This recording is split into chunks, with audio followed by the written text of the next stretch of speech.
Shëndetje, doktor. Ju dje mblodhët ryezën me alat dhe shoqërinë civile. Çfarë u arrit dhe nga kjo dhe a do të jeni në gjendje të mblidhni të gjithë faktorin opozitar kundër Ramës sepse gjendja është e padurueshme? Cili do të jetë hapi tjetër? Faleminderit. Ju faleminderit. Iniciativa e djeshme është iniciative një grupi personalitetesh nga shoqëria civile, të cilët duan të lehtësojnë, duan të ndërmjetësojnë krijimin një front të gjerë opozitar kundër kësaj të keqe të madhe që është organizata kriminale e Edi Ramës me nënkrye Edi Ramën.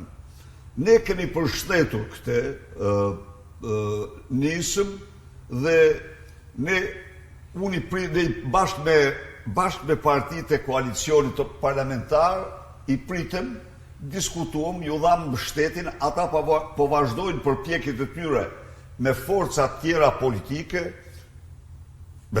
tjera politike opozitare.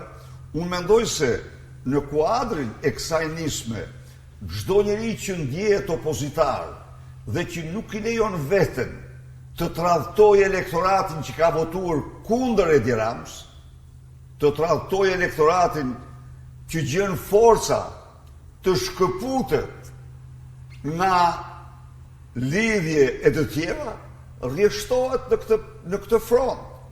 Ky nuk është një front për të qeverisur së bashku, ta marrim në këtë formë.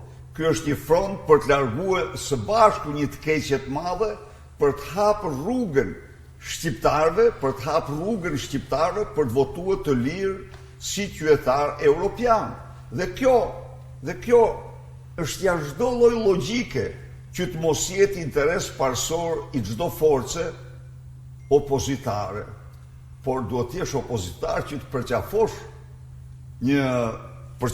një ide të tillë.